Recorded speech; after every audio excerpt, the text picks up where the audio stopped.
Vamos começar com essa matéria. A estratégia de imigração de Meloni está funcionando e o resto da Europa está observando. Pessoal, até parece que ela descobriu a América aqui, até parece que ela fez algo assim tão extraordinário. Ela só fez aquilo que qualquer um faria se tivesse boa intenção.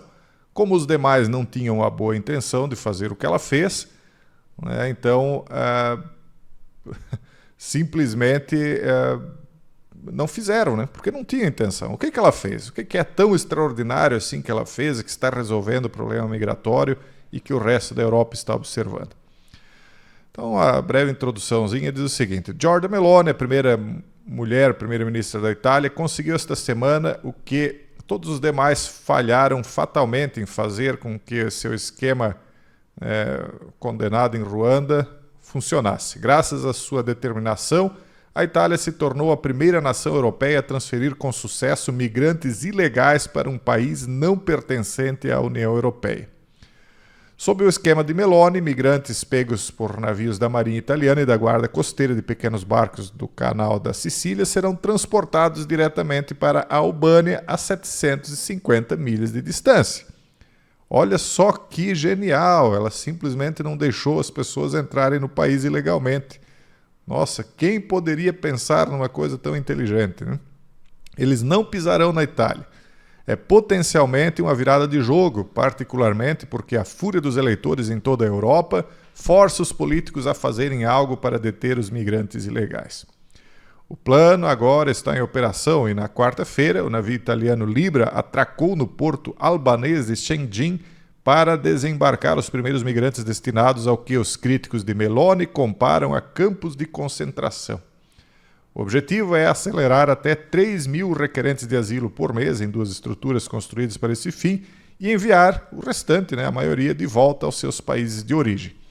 Porque, claro, tem pessoas que precisam mesmo de asilo, estão sendo perseguidas, mas a grande maioria não, né? Então eles estão dizendo que o fato de ela pegar essas pessoas que queriam entrar ilegalmente no país, levar para um centro de triagem na Albânia, e depois remeter eles de volta para seus países, isso aí é muito errado, segundo os detratores. Mas é o que funciona, né? Infelizmente é isso que funciona. E se a situação não for agradável, quando eles chegarem em seus países, eles vão dizer: olha, não foi legal, né? Foi desagradável, a gente não teve conforto, era melhor ter ficado por aqui. Então eles vão falar isso para os demais e aí a migração cessa. Agora, se você recebe todo mundo com dinheiro, com casa, com pão de ló, como dizia minha avó, né? Aí é óbvio que eles vão cada vez migrar com mais quantidade, né? E aí os que criticam ela dizem: não, mas ela gastou aí 670 milhões de euros em 5 anos, um desperdício astronômico de dinheiro. Só que ela diz o seguinte: olha, para cada migrante que vocês estão pagando aqui 945 euros por mês, você imagina você ir para lá, entrar ilegalmente e ainda ganhar algo próximo a 6 mil reais por mês, para não fazer nada, né? Ganhando casa e tudo mais, né? Então ela disse: ó, eu gastei 670 milhões em 5 anos, mas só dos 945 euros por mês, que no ano passado pagaram 158 mil migrantes ilegais, isso com um custo de 150 milhões por mês, eu até fiz a conta, agora perdi aqui, mas dá algo próximo aí a 7 trilhões de euros, se eu não me engano. Então, em 5 anos, né? Então, não dá nem 10% do custo, né? Faço a conta e talvez eu me enganei aqui. Mas, enfim, o fato é que nem esse custo aqui de 670 milhões vai permanecer a partir do momento em que as portas forem fechadas. E aí, com certeza, eles vão começar a pegar desses 158 mil e começar a mandar de volta. Então, a direita, tomando conta da Itália, fez o que qualquer criança faria. Só fechou a porta. Ah, vai entrar alguém aí que não pode. Fecha a porta. Pronto, funciona. Nossa, que milagre, que genial, né? É a mulher genial. E é realmente, né? Porque fazer o simples é genial. O problema é que os demais não queriam fazer isso. Eles queriam realmente a invasão aí, né, da Europa e destruir a economia europeia. É um plano de nível global, né? Então ela fez o simples e resolveu. Vamos adiante aqui. O novo sionismo europeu e a Hungria de Viktor Orbán. Sionismo para as nações da Europa, escreveu o cruzado holandês anti-imigração Geert Wilders no Breitbart este mês. Os europeus devem seguir o exemplo do povo judeu e salvaguardar a soberania de seus estados-nação. O partido de Wilders ficou em primeiro lugar nas eleições nacionais da Holanda no final do ano passado, um presságio da chamada mudança para a direita que impulsionou os partidos nacionalistas ao sucesso eleitoral este ano na Alemanha, França, Áustria e República Tcheca. Eles vão tomar o poder lá, por isso que a von der Leyen já está transferindo o poder das nações para Bruxelas, mas depois a direita puxa de volta, né? O primeiro sionista, o que quer dizer sionismo? Sionismo é uma espécie de nacionalismo, né? As pessoas confundem isso com religião, com tudo quanto é coisa. Na verdade, o que os sionistas fazem é querer ter uma nação para o povo deles, lá no Oriente Médio. Então, o que os europeus estão querendo é a mesma coisa, né? Óbvio que não com o termo sionismo, mas no mesmo sentido de proteger a sua própria nação também, né? Eles dizem que isso seria uma inspiração para muitos conservadores europeus, como foi o primeiro-ministro húngaro de longa data, Viktor Orbán. A Hungria é uma pequena nação que está determinada a sobreviver ao inverno demográfico que se arrastou pelas nações industriais. Ela dedica quase 1/10 de seu orçamento para apoiar famílias, mas ainda mais importante do que subsídios familiares é um espírito nacional renovado de resistência à tentativa da Comissão Europeia de homogeneizar as nações da Europa em um borrão supranacional, ou seja, misturar todas as culturas, acabar com a diversidade, né? Acabar com o que é diferente, o que é diverso, né? Isso sim é a verdadeira não aceitação da diversidade, quando você não quer mais que as pessoas tenham o seu próprio modo de culinária, sua própria música, as suas próprias tradições, o seu próprio meio de aplicar segurança no seu país. Então, quanto mais diversidade existisse no mundo, melhor, porque aí se você faz alguma coisa errada, você olha para o país vizinho e diz, poxa, aquele cara lá, aqueles países lá estão fazendo diferente do que a gente, vamos copiar o que é bom. Ah, mas tem algumas coisas lá que não são muito boas. Não, então o que não é bom a gente não copia. Agora, se todo mundo for igual, você vai se inspirar em quem para melhorar, né? Então é isso que é diversidade de verdade. Possibilitar que cada nação tenha autonomia e preserve a sua identidade, preserve a sua diversidade. Não misturar tudo, porque se misturar tudo, e eu não sou contra que se misture, que se visitem as pessoas, que as pessoas possam até trocar de país, mas obedecendo uma certa burocracia, né?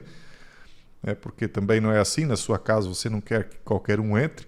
Não sou contra, eu acho que os povos têm que ser amigos entre si, não sou contra que se casem entre povos de países diferentes, isso aí é uma escolha pessoal de cada um. Agora eu sou contra uma forçação, né? Uma imposição, porque é o que está acontecendo no final. E aí parece que a direita então está conseguindo criar aí um sistema diferenciado do que eles estavam impondo até agora. O povo se enjoou, né? E a aliança russa e Coreia do Norte, né, abriu uma oportunidade oculta para Washington, segundo essa matéria aqui.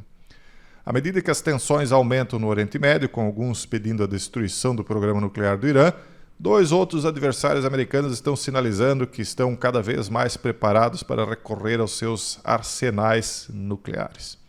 O presidente russo, Putin, revisou a doutrina nuclear de Moscou, sancionando o uso da opção atômica em resposta a um ataque apoiado por uma potência nuclear. Isso aí todo mundo já sabe. O que nós estamos vendo aí, na verdade, é que a Coreia do Norte e a Rússia estão se aproximando. Há boatos de que já são alguns milhares de norte-coreanos lutando no fronte junto com a Rússia na Ucrânia.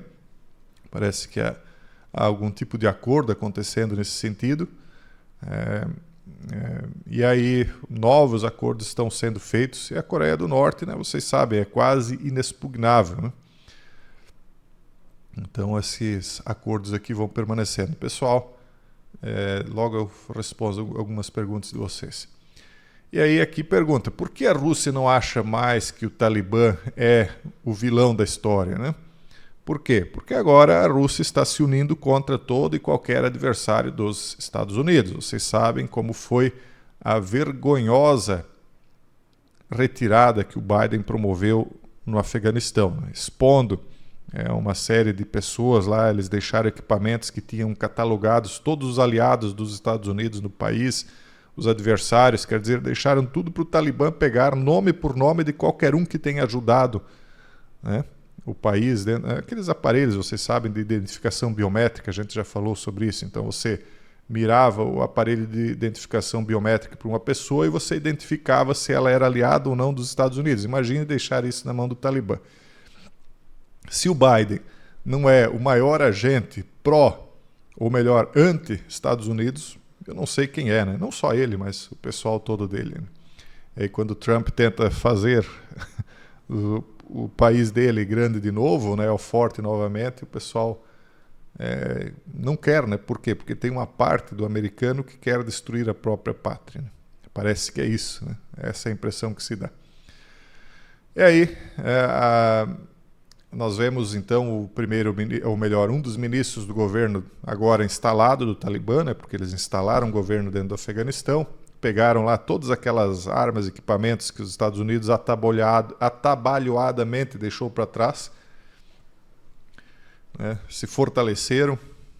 Não tem nem lógica o que eles fizeram, não tem a mínima lógica.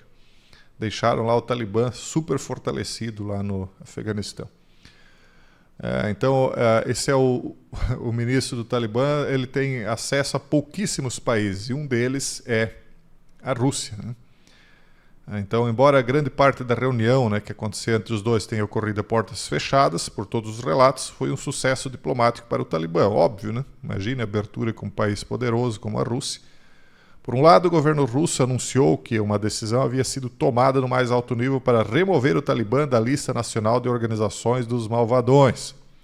A decisão precisa ser seguida de vários procedimentos legais para tornar a realidade, disse Zamir Kabulov, representante da Rússia no Afeganistão. Mas são os primeiros passos, né? Eles estão indo rumo aí a normalizar esse convívio, porque eles estão prestes, ou acham, né, que tudo está prestes a ser deflagrado em uma grande terceira guerra mundial. E aí, imagine, né, russos, talibãs, norte-coreanos, chineses, iranianos, talvez venezuelanos, né, todos lutando lado a lado. O que vocês acham que vai acontecer mais adiante?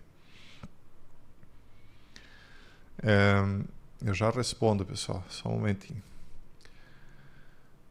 E aí, essa última matéria, na primeira parte aqui, tratando de geopolítica, diz: o fim de Yahya Sinwar porá fim à guerra de Israel contra o Hamas em Gaza. Eles têm aqui a própria opinião deles. Na minha opinião, isso não vai pôr fim a isso.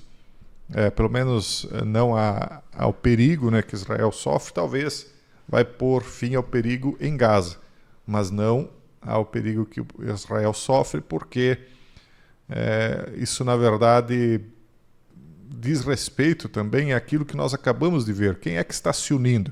Irã, cada vez mais, né, porque já eram aliados, né, mas Irã, China, Rússia, o pessoal aí do Maduro na Venezuela, e aí agora o pessoal aqui do Talibã. Então, Israel, no final das contas, né, acaba que representa uma ponta de lança do Ocidente lá no Oriente Médio, né? Nisso eles têm razão quando dizem que é assim. Agora, até que ponto, né, fazer esse tipo de incursão vai propiciar paz? Eu acho que propicia no seguinte sentido: é igual quando você tem um gramado. Quando o gramado começa a ficar muito grande, o que você faz? Você vai lá e corta o gramado, né, para que ele não fique tão grande. Agora, não quer dizer que o gramado vai deixar de existir, ele está ali e vai voltar a crescer. Então é um processo de corte de grama, digamos assim, mal comparando, né? Esse aqui, então, teria sido o líder, segundo se diz aí, do ataque lá do 7 de outubro, e ele teria sido eliminado, então, na data de ontem, né? Aí tem lá ele, depois de alguns disparos, o prédio onde ele estava totalmente destruído. Aí ele pega lá um escombro da obra, tenta jogar num drone que tinha localizado ele, e depois dali parece que um soldado israelense entrou lá e encerrou com a existência dele. Então aqui eles dizem, né, que isso aqui poderia acabar com o que está acontecendo em Gaza. Sinceramente, ainda não acredito que nem acabe com o que está acontecendo em Gaza, mas lógico, isso sempre vai enfraquecendo. É como diminuir o tamanho da grama, mal comparando, como eu falei anteriormente, né? Pessoal, obrigado a todos. Esse é o vídeo de hoje. Um forte abraço e até o próximo vídeo, se Deus quiser.